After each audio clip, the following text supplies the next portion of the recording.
No começo do século XIX, num porão em Mayfair, o cientista mais famoso da época, Humphrey Davy, construiu um equipamento elétrico extraordinário. Com 8 metros de comprimento no total e contendo pilhas de ácido e metal mal cheirosos, o equipamento foi criado para bombear eletricidade numa quantidade que nunca havia sido alcançada. Na verdade, essa invenção foi a maior pilha já criada. E com ela, Davy estava prestes a nos impulsionar para uma nova era.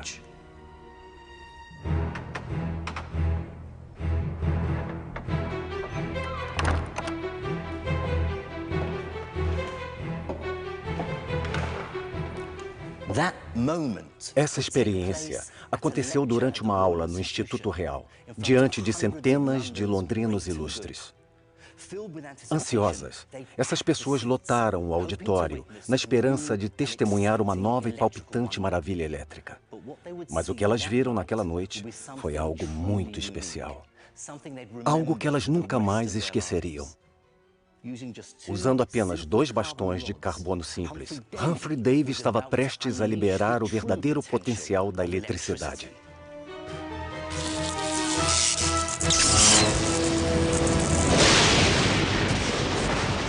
A eletricidade é um dos fenômenos naturais mais incríveis que existem, sendo que sua manifestação mais intensa é o relâmpago.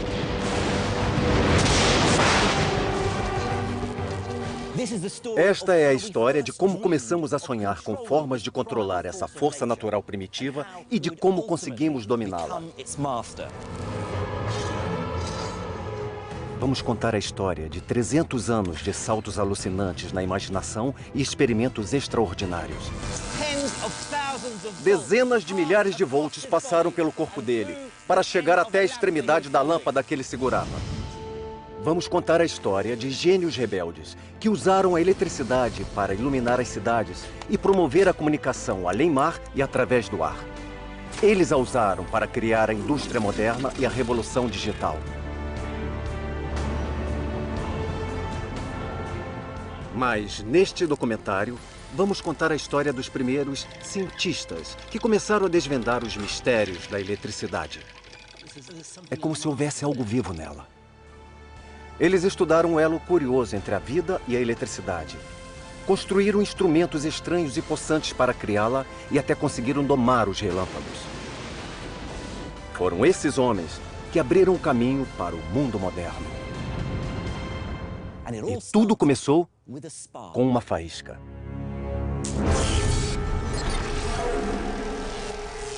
A história da eletricidade. Episódio 1, a faísca. Imagine o nosso mundo sem a eletricidade. Ele seria escuro, frio e silencioso. De certa forma, seria como o início do século XVIII, pontapé inicial da nossa história.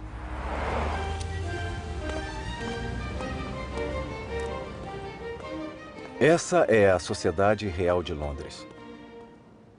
No início do século XVIII, depois de um bom tempo vivendo isolado, Isaac Newton finalmente pôde assumir o comando da instituição após a morte de seu arqui-inimigo, Robert Hooke. Newton deu cargos importantes às pessoas do seu círculo para ajudá-lo a se manter na presidência. O novo responsável pelas demonstrações da instituição era Francis Hauksbee, de 35 anos. Os registros da Sociedade Real do ano de 1705 revelam as dificuldades que Hauksbee enfrentou para deixar sua marca nas reuniões semanais, criando experimentos espetaculares para impressionar os mestres.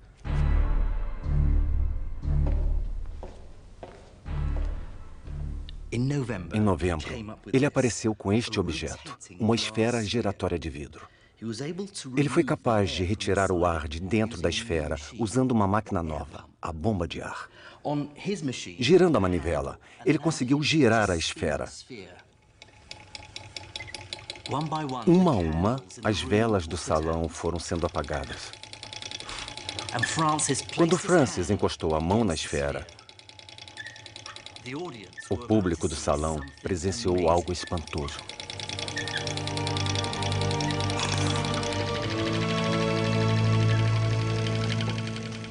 Dentro da esfera de vidro, uma luz estranha começou a se formar, dançando em volta da mão de Francis. Era uma luz que ninguém jamais havia visto. Vejam que coisa incrível. A luz azul faz o contorno da minha mão e depois circunda a esfera. É como se houvesse algo vivo nela. É difícil compreender porque aquela luz azul dançante foi tão importante. Mas é preciso ter em mente que, naquela época, fenômenos naturais como esse eram atribuídos à ação de Deus. Naquela época, até mesmo na teoria de Newton, era crença comum que Deus intervinha o tempo todo no funcionamento do mundo. Então fazia todo sentido as pessoas interpretarem fenômenos naturais como atos de Deus. Então, o fato de um mero mortal se intrometer nos assuntos de Deus quase escapava totalmente à compreensão racional. Hawksby jamais tomou conhecimento da importância do seu experimento. Ele perdeu interesse na esfera luminosa e passou os últimos anos da vida criando experimentos ainda mais espetaculares para Isaac Newton testar suas outras teorias.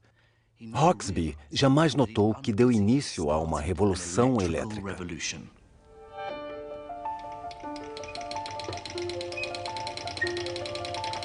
Antes de Hawksby, a eletricidade não passava de uma curiosidade.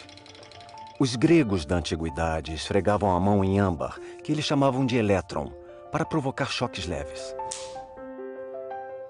Até a rainha Elizabeth I ficava encantada com o poder da eletricidade de fazer penas flutuarem. Mas, com o girar de uma manivela, a máquina de Hawksby produzia eletricidade, energia essa que podia ser observada. E o mais importante, sua invenção coincidiu com o nascimento de um movimento que varria a Europa naquela época: o Iluminismo. Os partidários dessa linha de pensamento usavam a razão para questionar o mundo, deixando como legado o radicalismo político, a arte iconoclasta e a filosofia natural. Ou melhor, a ciência.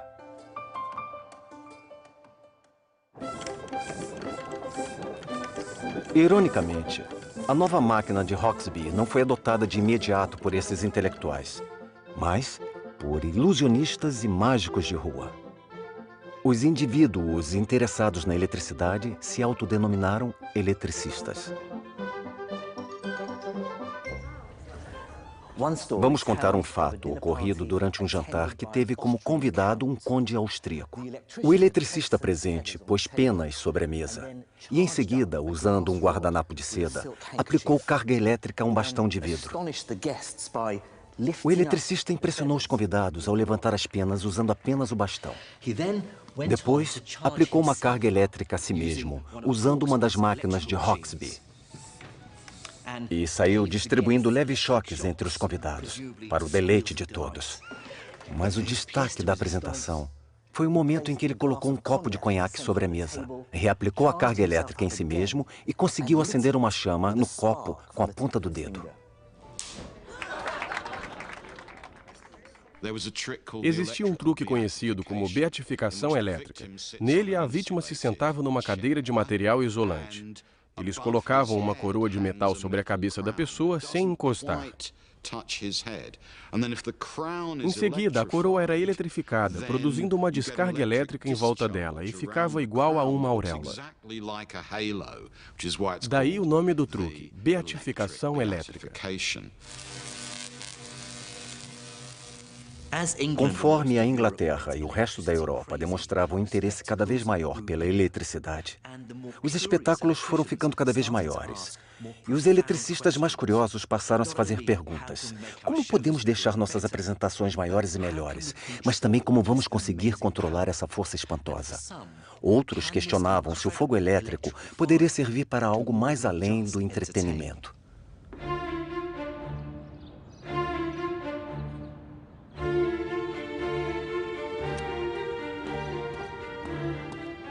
Um dos grandes avanços nessa área jamais teria acontecido se não fosse por um terrível acidente.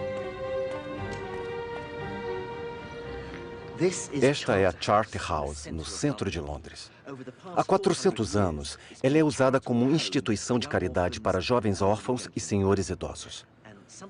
Na década de 1720, esse local também passou a ser o lar de um certo Stephen Gray.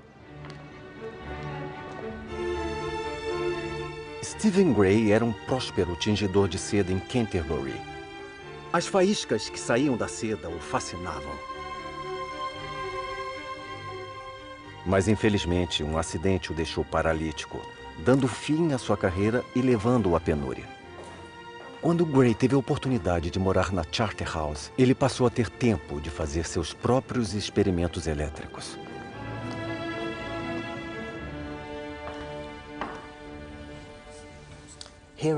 Aqui na Charterhouse, provavelmente neste salão, Stephen Gray construiu uma moldura de madeira. Na parte de cima, ele prendeu 2 balanços usando cordas de seda. Ele também contava com um dispositivo igual a este, uma máquina de Hawksby, para gerar eletricidade estática. Diante de uma grande plateia, Gray pediu a um dos órfãos residentes da casa para se deitar nos balanços. Gray pôs folhas de ouro diante do menino.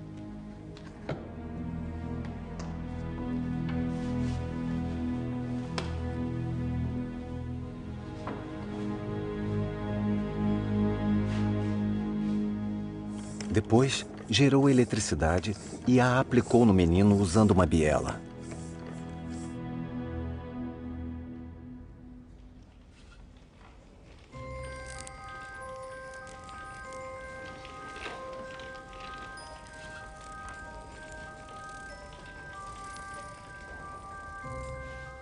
As folhas de ouro e até mesmo penas saltaram na direção dos dedos do menino. Algumas pessoas da plateia disseram que conseguiram ver faíscas escapando da ponta dos dedos. Foi um verdadeiro show.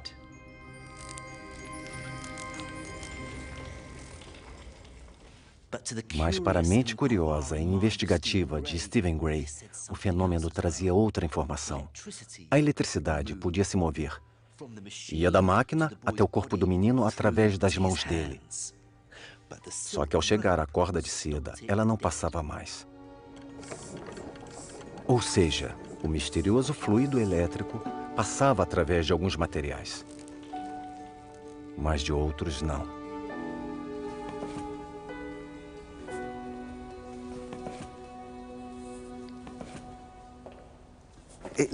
Essa constatação levou Gray a dividir o mundo em 2 tipos de substâncias: as isolantes e as condutoras.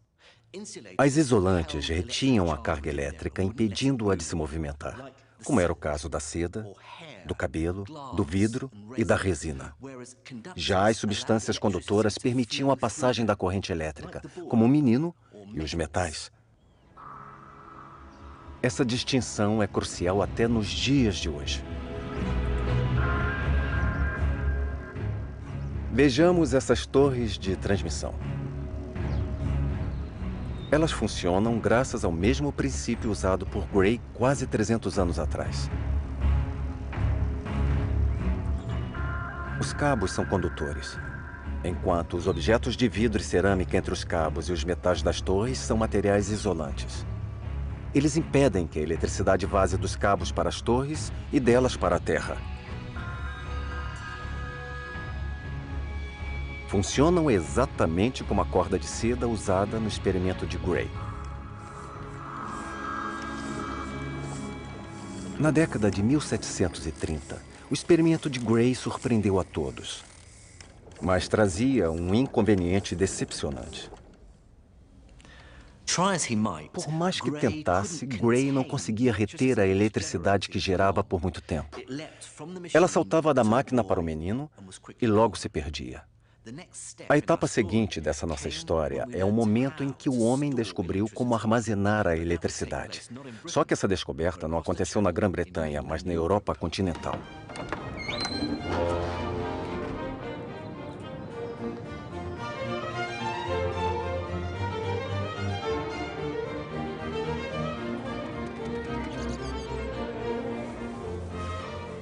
Do outro lado do Canal da Mancha, os eletricistas viviam tão atarefados quanto os colegas britânicos. Um desses centros de pesquisa ficava aqui em Leiden, na Holanda. Foi aqui que um professor criou uma invenção vista por muita gente como uma das mais importantes do século XVIII. De uma forma ou de outra, essa invenção pode ser encontrada em quase todo dispositivo elétrico atual. Esse professor era Pieter van Musschenbroek. Ao contrário de Hauksbee e Gray, Musschenbroek nasceu no meio acadêmico. Ironicamente, a descoberta do professor aconteceu não graças ao seu rigor científico, mas por causa de um simples erro humano.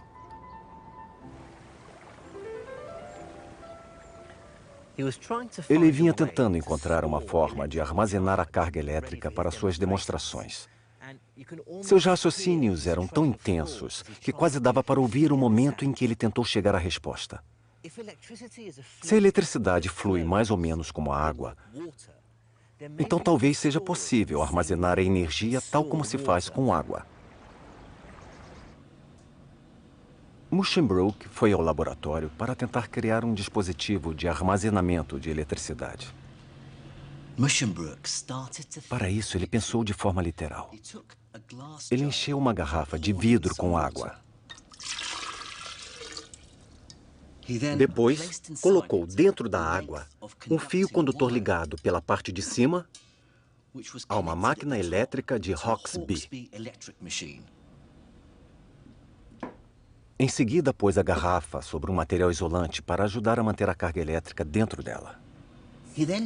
Depois, ele tentou mandar para dentro da garrafa a eletricidade que estava produzindo na máquina através do fio que havia mergulhado na água. Mas, por mais que tentasse, a carga elétrica não permanecia dentro da garrafa. Um dia, por acidente, ele se esqueceu de pôr o isolante debaixo do recipiente, mas aplicou a carga mesmo assim e ainda por cima segurando a garrafa.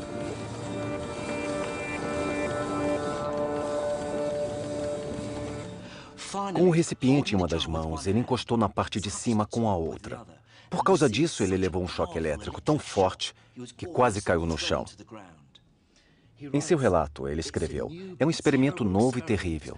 Minha recomendação é que vocês jamais tentem reproduzi-lo. Mesmo eu, que graças a Deus sobrevivi, não tentarei de novo, nem por todo o reino da França.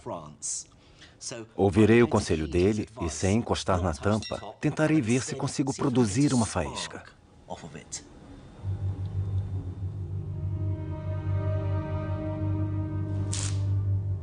A força da eletricidade que saiu da garrafa de água foi maior do que qualquer coisa vista antes. O mais surpreendente foi que a garrafa conseguiu armazenar a eletricidade durante horas e até dias. Assim, em homenagem à cidade onde Musschenbroek fez sua descoberta, o recipiente recebeu o nome de Garrafa de Leiden. Sua fama se alastrou pelo mundo. De forma muito rápida, a partir de 1745 até o final da década, a notícia sobre a garrafa de Leiden se espalhou mundo afora. Vai do Japão, no Extremo Oriente, até a Filadélfia, nos Estados Unidos. O fato se tornou uma das notícias que se espalharam mais rapidamente pelo mundo.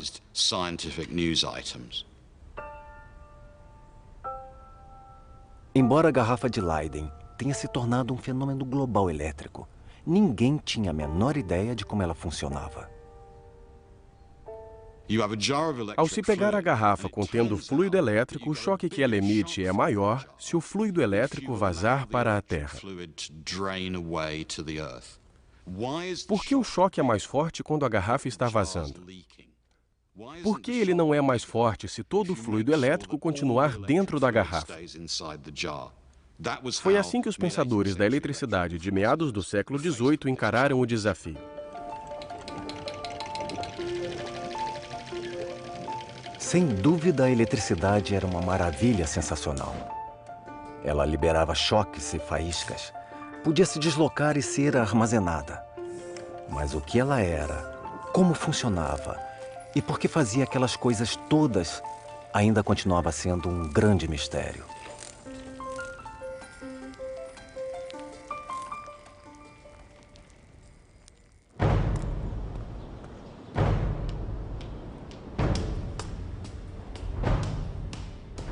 Dez anos depois, um grande avanço na área veio de uma pessoa inesperada. Um homem em guerra política e filosófica contra o jugo inglês.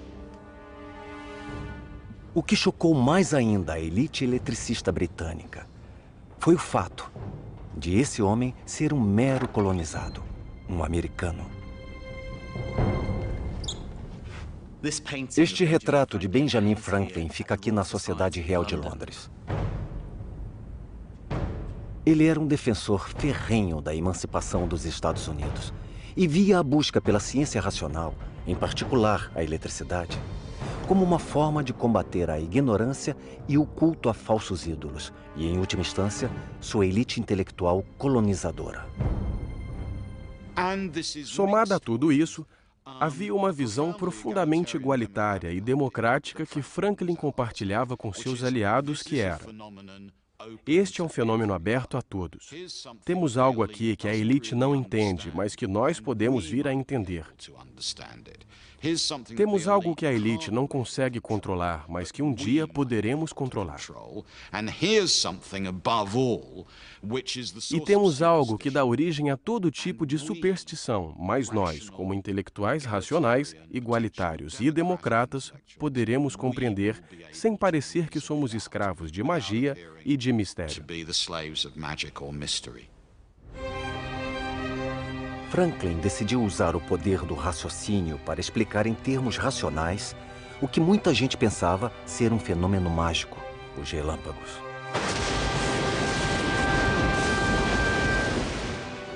Esta talvez seja a imagem científica mais famosa do século XVIII. Nela, Benjamin Franklin, o cientista heróico, aparece soltando uma pipa em meio a uma tempestade, provando que o relâmpago é de natureza elétrica. Embora tenha proposto o experimento, é quase certo que Franklin jamais o tenha executado. O mais provável é que o experimento mais importante de Franklin até tenha sido uma proposta dele, mas jamais foi executado por ele. Na verdade, o experimento nem foi realizado nos Estados Unidos. Ele foi executado aqui no pequeno vilarejo ao norte de Paris, chamado Marly-la-Ville. Os franceses tinham adoração por Franklin, principalmente por sua militância anti-britânica, e assumiram a tarefa de realizar suas ideias de experimentos sem que ele estivesse presente. Eu fui ao local exato onde o experimento foi realizado.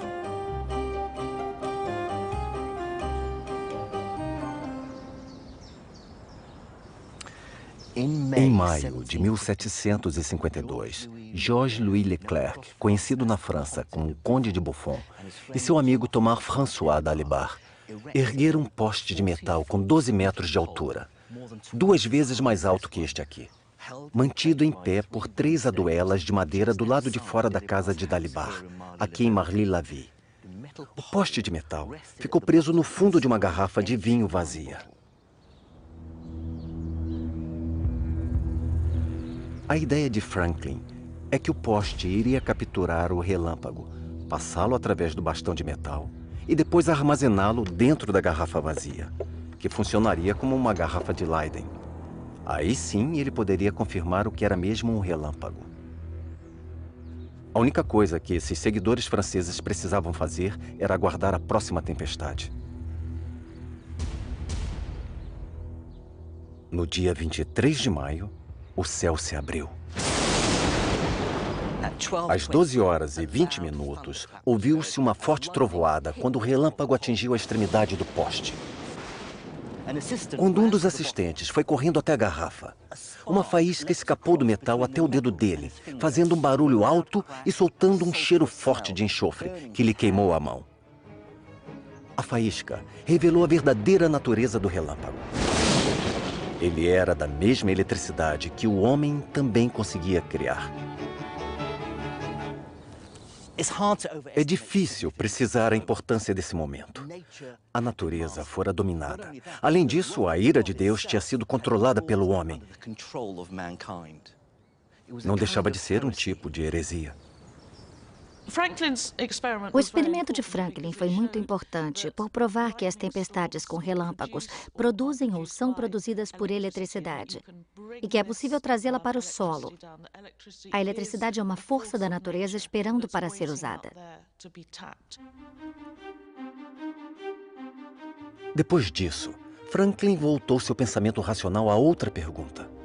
Por que a garrafa de Leyden produzira faíscas maiores ao ser segurada na mão?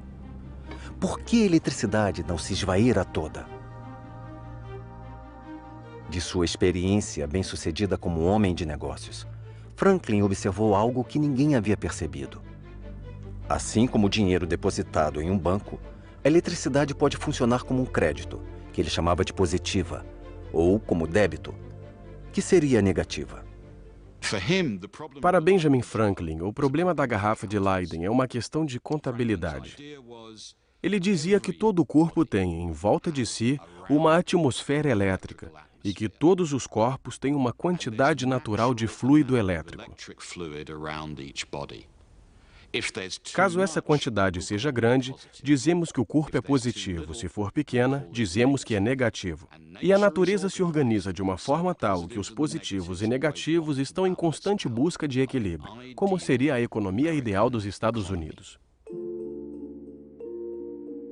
Segundo Franklin, a eletricidade seria uma carga elétrica positiva, sempre buscando anular a carga negativa. Para ele, isso explicaria o mistério da garrafa de Leyden.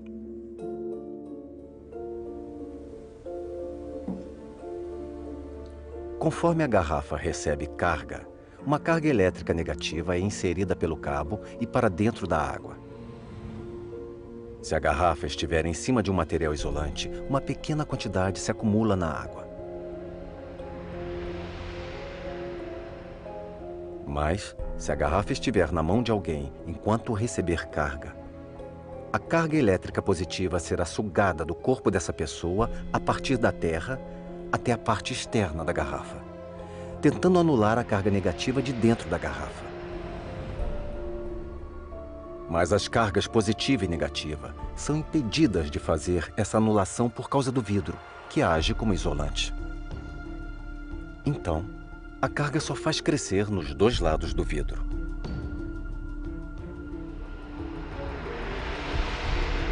Encostar na parte de cima da garrafa com a outra mão fecha o circuito, permitindo que a carga negativa da parte interna passe pela mão para a parte positiva do lado de fora, finalmente anulando-a.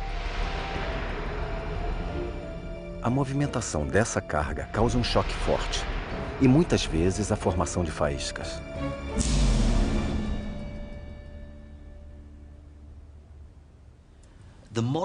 O equivalente moderno da garrafa de Leyden é isto aqui, o capacitor. Ele é um dos componentes eletrônicos mais comuns que existem. Ele pode ser achado em toda parte. Há vários circuitos minúsculos espalhados na placa de um computador. Eles ajudam a desobstruir oscilações elétricas, protegendo assim componentes sensíveis até mesmo nos circuitos elétricos mais modernos.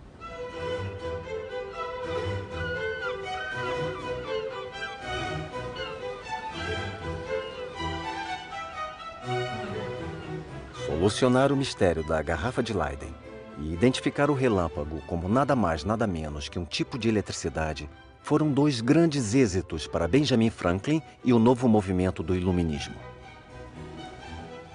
Mas as forças mercantilistas e comerciais que ajudaram a alimentar o iluminismo estavam prestes a lançar um mistério elétrico novo e ainda mais desconcertante. Um tipo totalmente novo de eletricidade.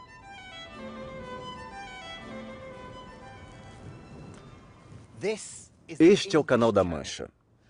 Nos séculos 17 e 18, boa parte da riqueza do mundo circulou nessas águas, saindo de todos os cantos do Império Britânico e de outras partes, a caminho de Londres. As especiarias da Índia, o açúcar do Caribe, o trigo da América e o chá da China. Mas é claro que não se faziam apenas trocas comerciais. Novas espécies animais e vegetais vindas do mundo inteiro invadiram Londres. Inclusive uma em especial que deixou os eletricistas fascinados. Chamado de tremelga, este peixe faz parte das histórias de pescadores. Ao que constava, sua picada seria capaz de derrubar um homem. Quando os eletricistas começaram a estudar a picada provocada por esse peixe, viram que, estranhamente, ela era semelhante ao choque produzido pela garrafa de Leyden. Será que a picada desse peixe seria, na verdade, um choque elétrico? A princípio, muitos acharam que o choque da tremelga fosse lenda. Alguns diziam que provavelmente era apenas a picada do peixe, enquanto outros afirmavam que não poderia ser um choque, porque sem faísca não era eletricidade. Mas tudo isso era um mistério estranho e inexplicável. Os segredos do peixe tremelga só começaram a ser desvendados graças a algumas mentes mais excêntricas e geniais da comunidade científica britânica.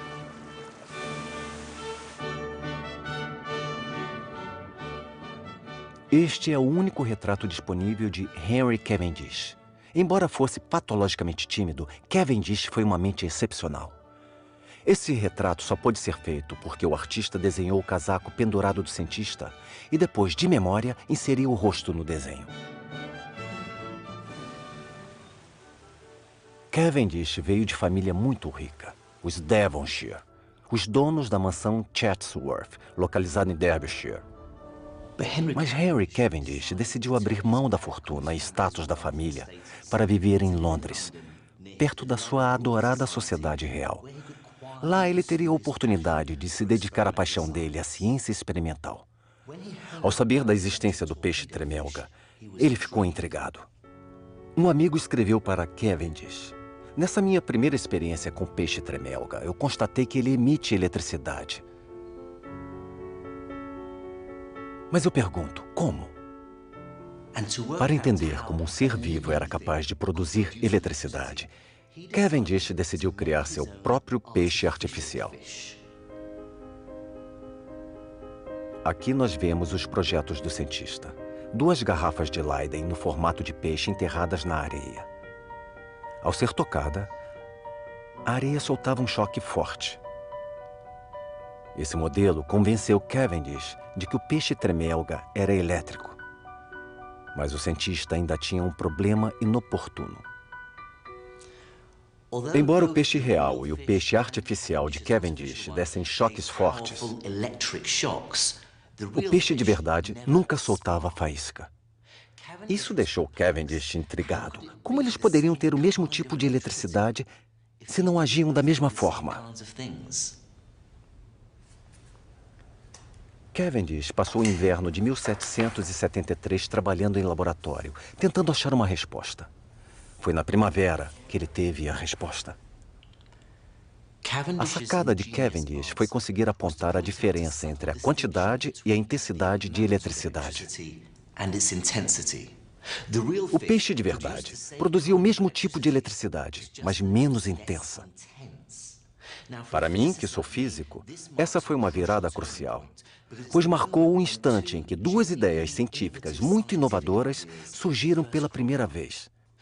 Aquilo que Cavendish chamou de quantidade de eletricidade é o que hoje conhecemos como carga elétrica, e a intensidade é a diferença de potencial, ou voltagem. Assim, o choque da garrafa de Leyden tinha alta voltagem, mas carga baixa, enquanto o peixe tremelga apresentava voltagem baixa com carga elétrica alta. É possível mensurar isso. Ali no fundo do aquário, debaixo da areia, há um peixe tremelga do tipo marmorata. É uma arraia elétrica. Dá para ver os olhos saltando da areia. Esse peixe aí é uma fêmea adulta. Eu vou medir a eletricidade que ela emite usando esta isca. Eu prendi um peixinho a uma haste de metal, que acoplei a um osciloscópio, para ver se consigo medir a voltagem quando o animal pegar a presa. Lá vou eu.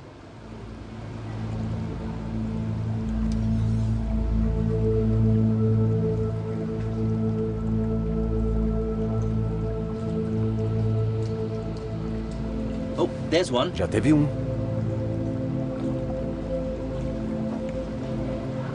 And there's another one. E outro. O peixe deu um choque de mais ou menos 240 volts, a mesma da eletricidade usada em residências, mas mesmo assim, 10 vezes menor que o choque da garrafa de Leiden. Eu teria levado um choque daqueles. A única coisa que posso fazer é imaginar como foi para os cientistas do século XVIII testemunhar esse acontecimento, um animal, um peixe que produz sua própria eletricidade. Cavendish mostrou que o peixe tremelga produzia eletricidade, mas não sabia se esta era do mesmo tipo gerada por uma máquina elétrica.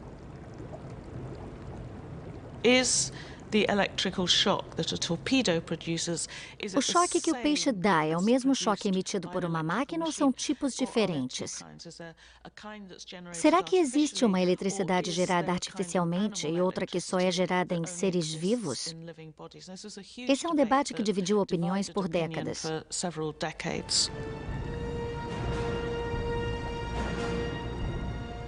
Foi desse debate que surgiu uma nova descoberta.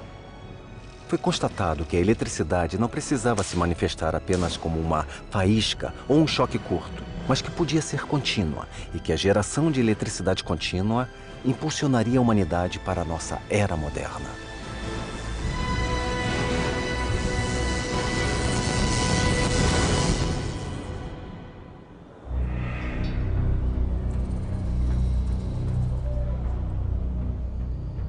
Mas a etapa seguinte na história da eletricidade veio à tona por causa da forte rivalidade profissional e pessoal entre dois acadêmicos italianos.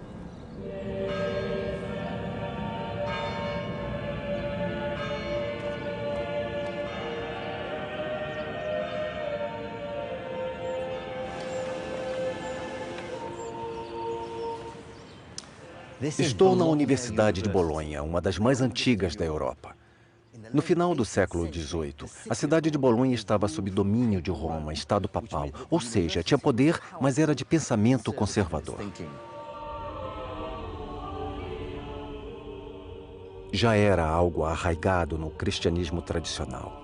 Deus no céu controlava a terra, mas os mortais não podiam saber a forma como ele controlava o mundo. Não nos cabia entender Deus, apenas servi-lo. Um dos gênios da universidade era o anatomista Luigi Aloisio Galvani. No entanto, numa cidade próxima, um eletricista rival estava prestes a questionar Galvani.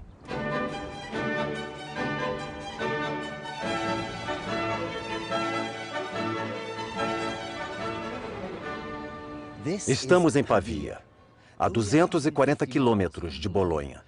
Só que no século XVIII, essas cidades eram dois mundos separados politicamente. Pavia fazia parte do Império Austríaco, o coração do iluminismo europeu. Era um lugar de pensamento liberal e radicalismo político, obcecado pela nova ciência da eletricidade. Era também onde morava Alessandro Volta.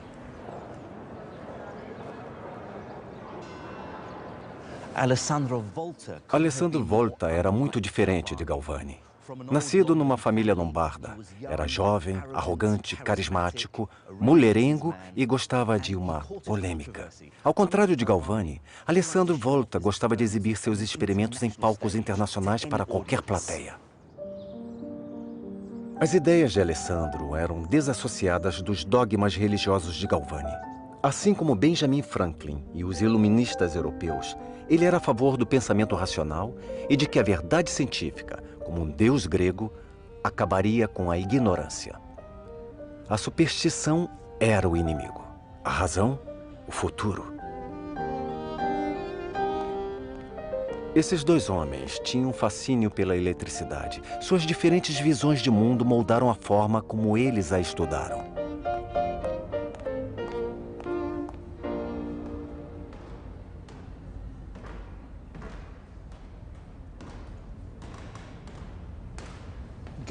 Galvani tinha interesse no uso da eletricidade nos tratamentos de saúde.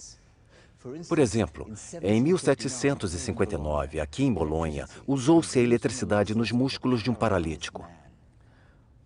Segundo consta neste relato, Foi uma beleza ver o osso mastoide girando a cabeça e o bíceps dobrando o cotovelo.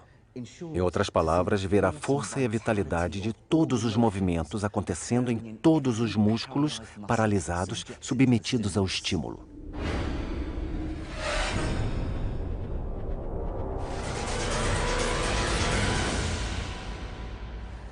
Galvani acreditava que esses exemplos mostravam que o corpo humano funciona usando a eletricidade animal.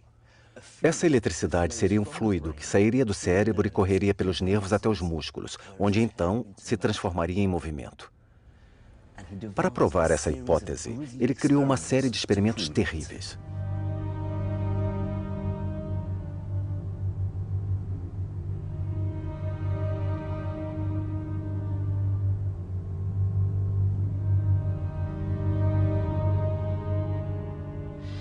Primeiro, ele preparou um sapo. Segundo o relato escrito dele, o sapo estava sem pele, sem as vísceras. Só os membros inferiores mantinham-se juntos graças aos nervos crurais. No meu caso, eu mantive meu sapo quase intacto, mas deixei os nervos que ligam as pernas à vista. Depois, ele usou a máquina elétrica de Hauksbee para gerar uma carga eletrostática, que depois de se acumular, passaria neste braço e cairia no fio de cobre. Depois, ele ligou o fio de cobre com carga ao sapo e outro ao nervo bem acima da perna. Vejamos o que acontece. A perna do sapo se mexe assim que encosta o fio no nervo. De novo. Segundo Galvani, o que acontecia era o seguinte. Havia um tipo especial e estranho de entidade no músculo do animal, e ele chamava essa entidade de eletricidade animal. Não era a eletricidade comum, era uma eletricidade inerente aos seres vivos. Para Alessandro, o conceito de eletricidade animal cheirava a superstição e magia. E assim não deveria ter espaço dentro do contexto da ciência iluminista. Alessandro Volta tinha uma visão bem diferente do experimento em relação a Galvani. Ele acreditava ter revelado algo totalmente novo. Segundo Volta, as pernas do sapo se mexeram não por causa da liberação de eletricidade do animal, mas por causa de uma eletricidade artificial vinda de fora. As pernas funcionaram só como um indicador. Só se mexeram por causa da eletricidade emitida pela máquina de Hauksbee. De volta a Bolonha, Galvani teve uma reação furiosa às ideias de Alessandro Volta. Ele acreditava que o rival havia ultrapassado os limites das experiências com eletricidade para entrar no âmbito de Deus, cometendo assim uma heresia. Acreditar na existência de um espírito como a eletricidade, produzi-la artificialmente e afirmar que aquele espírito, aquela força viva era a mesma coisa que algo produzido por Deus, que Deus havia colocado num ser vivo, era considerado um sacrilégio. Isso porque essa afirmação eliminava a divisão entre o mundo de Deus e o mundo material.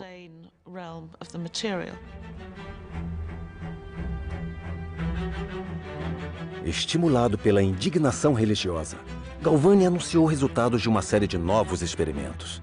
Segundo ele, os resultados desmentiriam Alessandro Volta. Durante um experimento, ao pendurar os sapos no arame, ele viu algo totalmente inesperado. Ligando um fio de cobre ao arame onde o sapo estava pendurado e encostando a outra extremidade do fio de cobre ao nervo, ele achou que havia feito a perna do sapo se mexer sem necessidade de eletricidade alguma.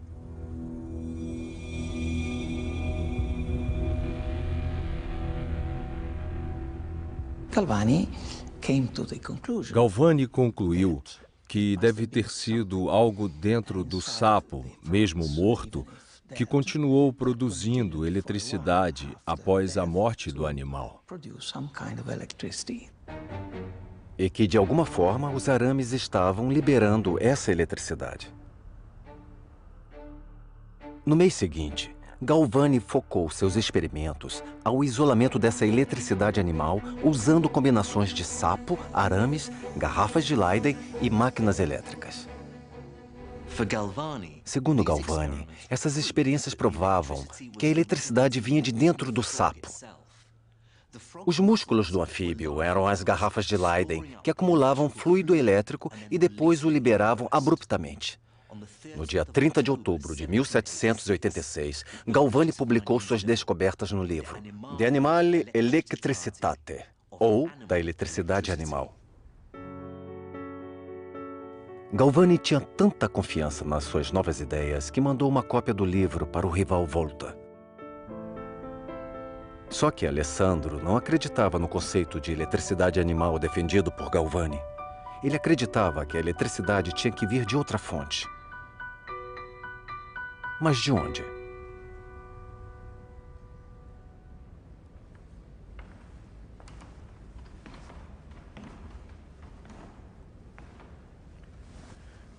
Na década de 1790, aqui na Universidade de Pavia, muito provavelmente neste salão, batizado de Alessandro Volta, o próprio iniciou sua busca pela nova fonte de eletricidade. Ele desconfiava dos metais que Galvani usara para fazer mover as pernas dos sapos. A curiosidade de Alessandro Volta estava aguçada por causa de um fenômeno incomum com o qual ele havia se deparado: o gosto das combinações de metais.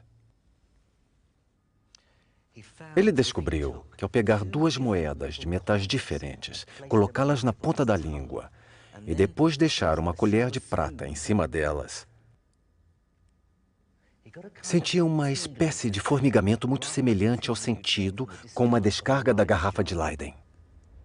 Volta concluiu que era possível sentir o gosto da eletricidade e que ele devia ser o resultado do contato dos metais diferentes das moedas e da colher. Sua teoria foi um tapa na cara de Galvani. A perna do sapo se mexeu não por causa da eletricidade do animal, mas por causa de uma reação à eletricidade dos metais. Só que a eletricidade gerada pelas moedas era muito fraca. Como daria para deixá-la mais forte?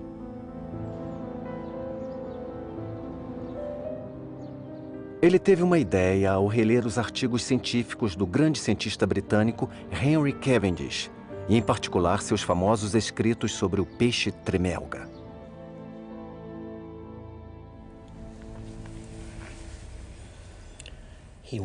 Ele decidiu estudar o peixe tremelga mais a fundo, principalmente os padrões repetidos das cavidades no dorso do animal.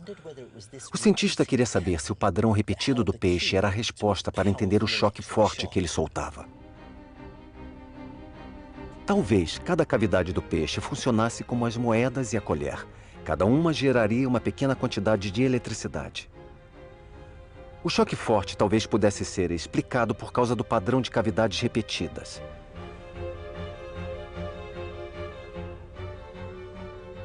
Botando cada vez mais fé nas suas novas ideias, Volta decidiu contra-atacar, construindo sua própria versão artificial do peixe tremelga. Ele copiou o peixe tremelga, repetindo o padrão do animal, mas usando metal. Vejamos como ele fez. Ele pegou uma chapa de cobre e pôs em cima um papel embebido em ácido diluído. Depois pegou outra chapa de metal e pôs em cima. Isso que ele fez era exatamente a mesma coisa que os dois fios de Galvani. Mas agora, Volta repetiu o processo. Ele empilhou chapas de metal. Na verdade, sua invenção ficou conhecida como pilha.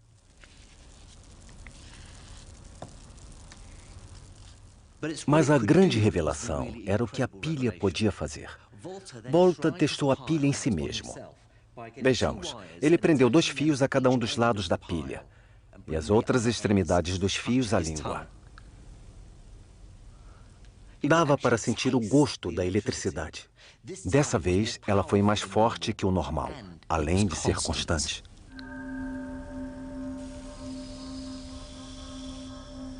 Foi assim que Alessandro Volta criou a primeira pilha. A máquina não era mais elétrica e mecânica, Ela era somente elétrica. Ele provou várias coisas.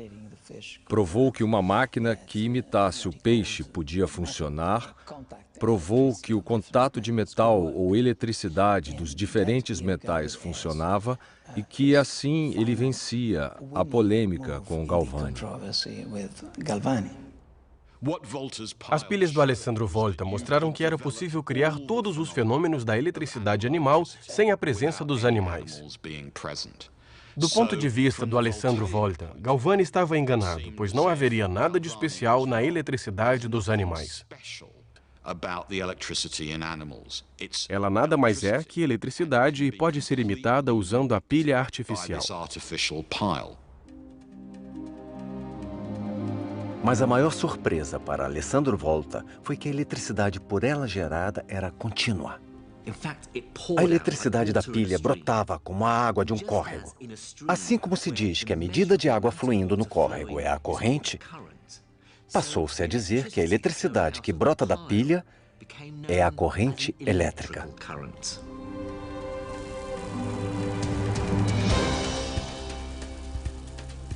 200 anos depois de Alessandro Volta, finalmente entendemos o que é a eletricidade de fato.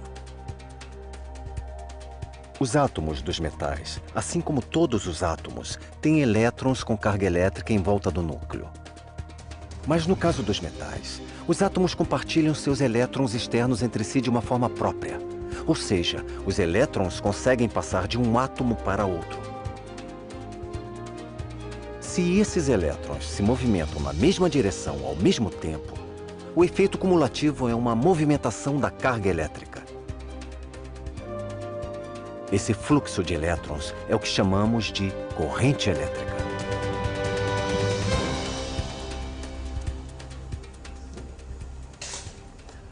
Semanas depois de Volta a publicar os detalhes da pilha que havia criado, outros cientistas estavam descobrindo uma coisa impressionante que o invento poderia fazer.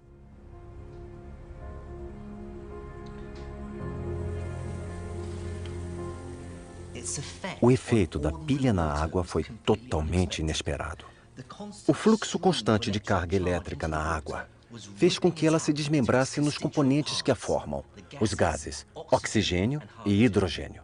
E assim, a eletricidade anunciava o alvorecer de uma nova era, onde a eletricidade deixava de ser um mero objeto de curiosidade para se tornar algo realmente útil. Graças à eletricidade fluindo de forma constante, foi possível isolar novos elementos químicos com mais facilidade. Isso abriu caminho para desenvolver a química, a física e a indústria moderna. A pilha de Alessandro Volta mudou tudo.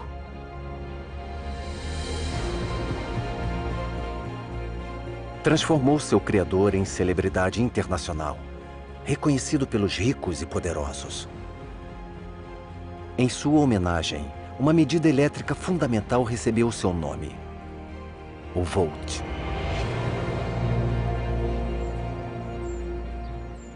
No entanto, o rival de Alessandro não aceitou bem a derrota. Deprimido e empobrecido, Luigi Aloisio Galvani faleceu no dia 4 de dezembro de 1798. Em minha opinião, não foi a invenção da pilha que mudou tudo na história da eletricidade. Foi o que veio depois.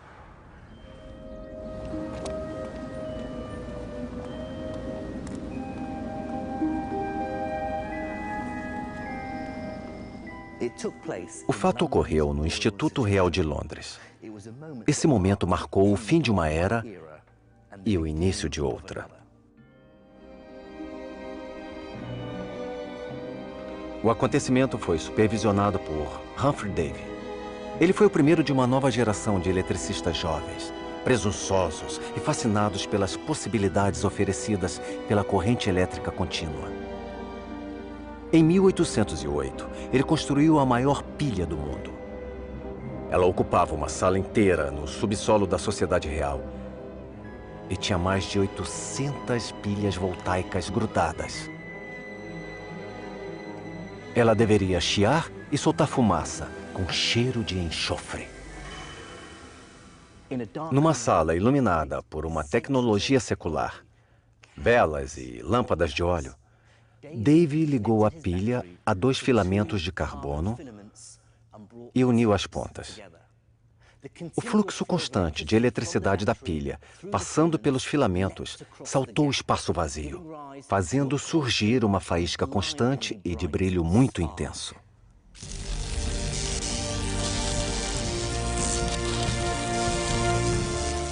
E das sombras, fez-se a luz.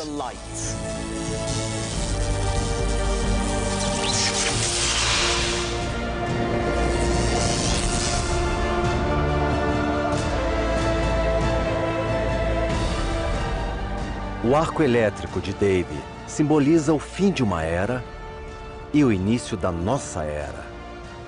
A era da eletricidade.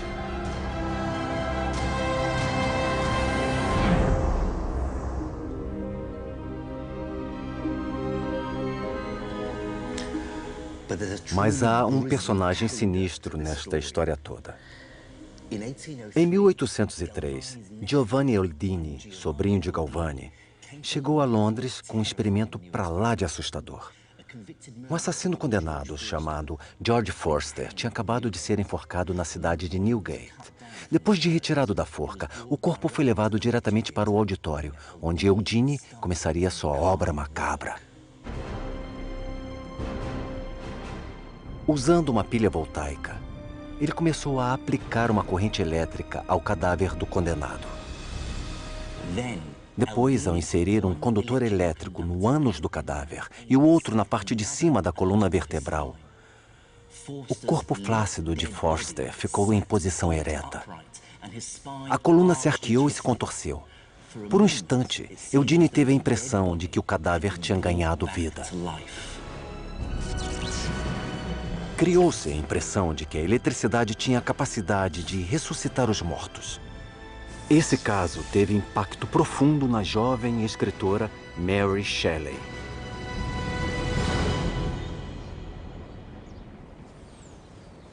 Mary Shelley escreveu uma das histórias mais impactantes e permanentes de todos os tempos. Passado em parte aqui no Lago de Como, Frankenstein conta a história de um cientista galvanista, provavelmente inspirado em Eudine, que dá vida a um monstro usando a eletricidade. Depois, enojado com sua arrogância, ele abandona a criatura. Assim como o arco elétrico de Dave, o livro simboliza a mudança nos tempos. O fim da era de milagres e romance e o início da era da racionalidade, da indústria e da ciência.